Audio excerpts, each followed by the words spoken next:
Let's start with the nation. The nation. Capital market is anchoring $1 trillion economy target, says Edun. Southeast Reps Caucus seeks outright cancellation of the UTME. Shaun joins Olubadan to reject Alaafen's leadership of Oba's Council. Federal government to deploy 90,000 kilometer fiber optic to boost internet connectivity. Delta opts out of suit on Rivers emergency rule. And INEC recognizes Moghalu as LP candidate. Okay, which story are we starting with? I could start with the Southeast Caucus. They were in the House of Representatives and they are calling for the outright cancellation of this year's Unified Tertiary Matriculations Examination, that's the UTME, over the technical glitches that affected some students during the examination. So the caucus also called for the resignation of the registrar of the Joint Admissions and Matriculations Board, that's JAMB, Professor Ishaq Oloyede, for what they called a catastrophic institutional failure in the conduct of the examination. They made a statement yesterday in Abuja by their leader, Igariwe Idomaewo, and they said last week, particularly May 14th, 2025, the registrar of JAMB, Professor Ishaq Oloyede, made a shocking public admission that due to a technical glitch at some examination centers, he said the 2025 UTME approximately 379,997,000 out of 1.9 million candidates will be required to retake the examination.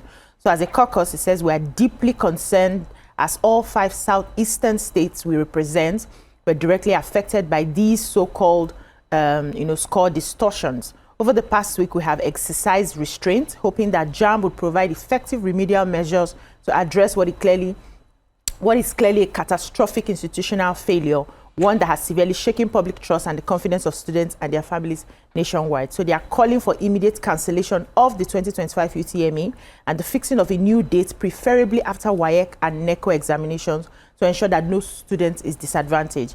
They are also demanding the suspension of key officials who were responsible for JAMB's digital operations and logistics. So he says they already know that Professor Ishaq has come out to admit the failures, but that is not enough. They also want him to write a public apology, and then the people that were in charge of the technical issues all need to, face the law with their investigations to find out exactly what happened. And the students need not to retake the examinations, but instead they need to cancel it, and every other person will have to write it again. Okay, so the federal government, take the major headlines. So the federal government is targeting $1 trillion economy.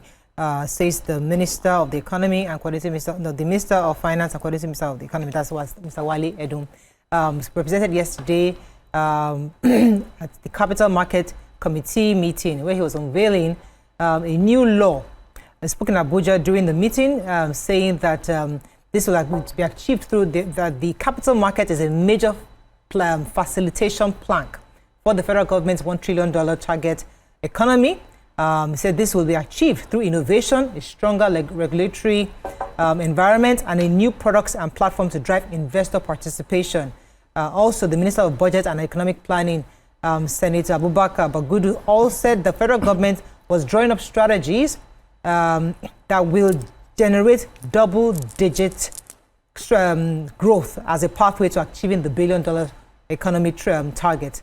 They also, from the minister, said that the capital market remains a focal point for the President Tinubu's reform, given its importance to the sustainable development of the economy. So we'll see how they hope to achieve that $1 trillion economy. Yeah. So I took the story on the Delta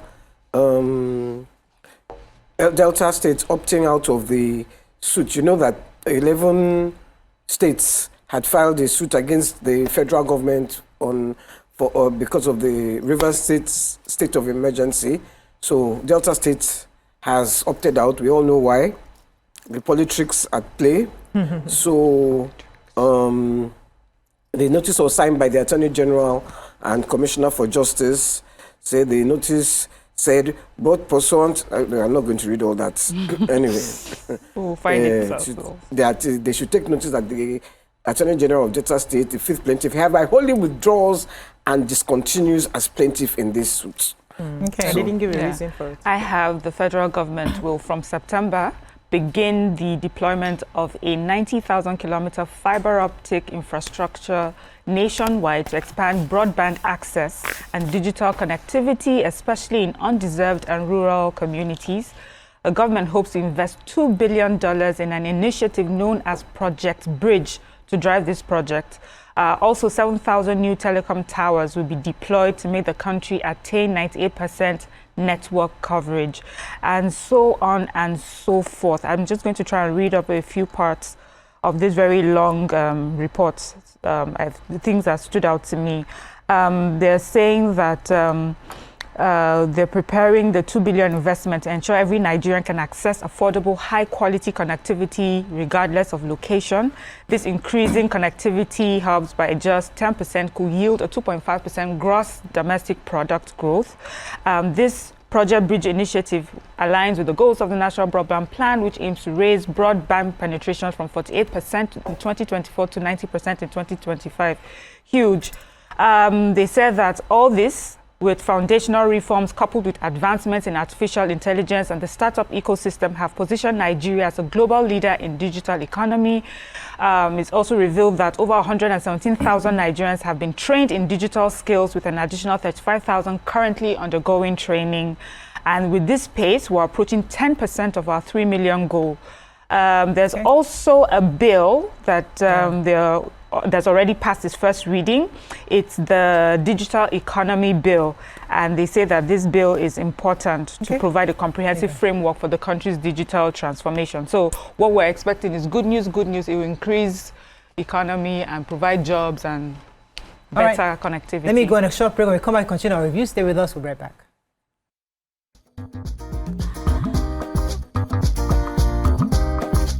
Stay tuned. Your View will be right back.